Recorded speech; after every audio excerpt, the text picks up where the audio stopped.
Have you ever felt a brilliant, vibrant dream stirring inside you, only to have others just laugh it off?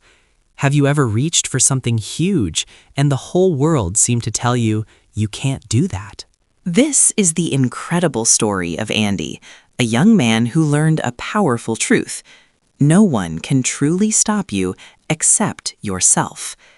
If these kinds of gentle yet powerful tales that awaken the strength within you resonate, please remember to like and follow for more. In a quiet valley surrounded by rolling hills lived a young man named Andy. He wasn't the fastest, he wasn't the strongest, and he definitely wasn't the most naturally talented.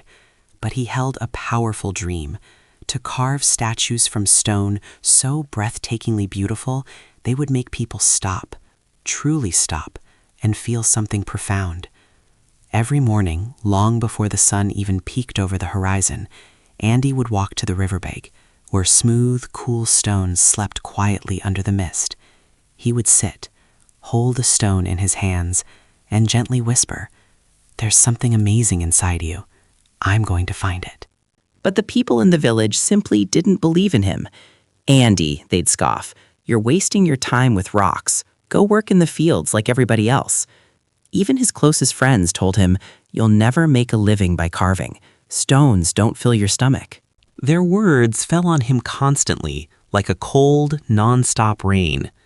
And yet, every morning he still walked to the river. He would carve, quietly, and with immense patience.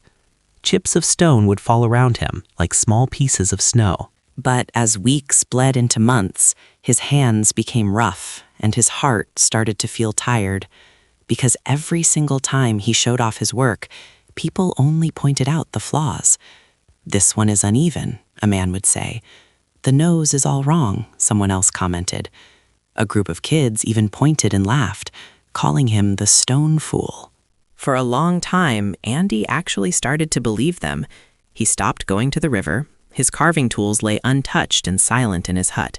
He went to work in the fields instead, hauling heavy baskets under the unrelenting sun. His once bright dream shrank into a dull ache he carried in his chest, not sharp enough to make him cry, but never quiet enough for him to forget. One evening, exhausted after a long day, Andy sat near the old stone bridge. The river whispered below, as if it remembered him. An old traveler happened to stop beside him, a man with white hair and a walking stick carved with intricate symbols. "You look heavy, boy," the traveler said kindly. "What's burdening you?" Andy managed a faint smile. "Just life, sir." The old man chuckled. "Life is never the weight. It's what you choose to carry that makes it heavy." Andy hesitated, then confessed, "I wanted to carve statues, but everyone just laughed. They said I wasn't good enough, so I quit." The old man looked at him with gentle eyes. "Tell me, when you carved, did it make you happy?" Andy nodded. "Yes, very happy." "And when you stopped," the old man continued, "did their laughter stop echoing in your head?" Andy lowered his gaze. "No, sir, it got louder." The old man smiled softly. "Then maybe their laughter was never your enemy. It was your teacher. It showed you exactly what happens when you give your power away." He then handed Andy a small chipped stone from his pocket. "Do you see this?" Andy nodded.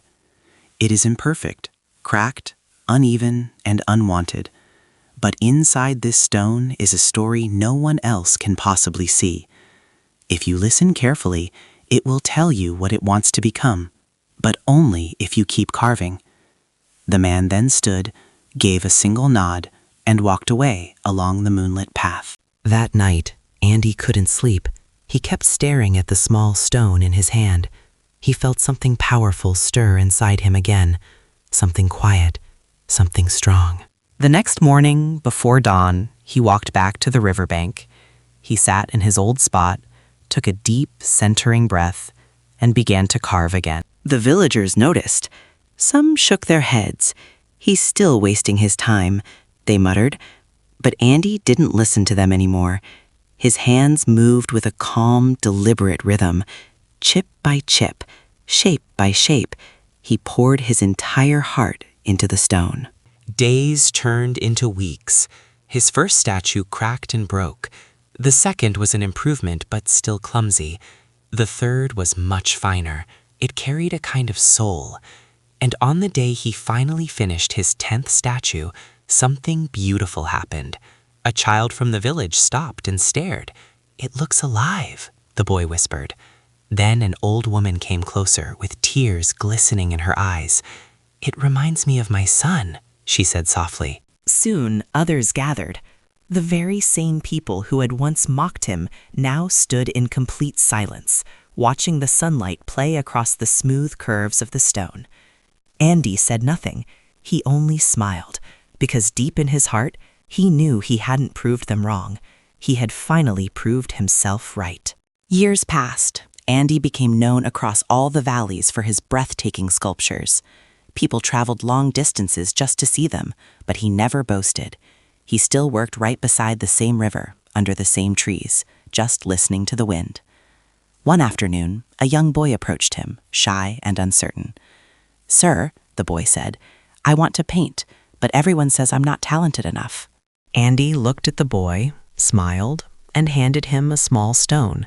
"Then don't paint for them," he said simply. "Paint for the silence that speaks to you. Let the world say whatever it will, but never stop carving your own heart into your work."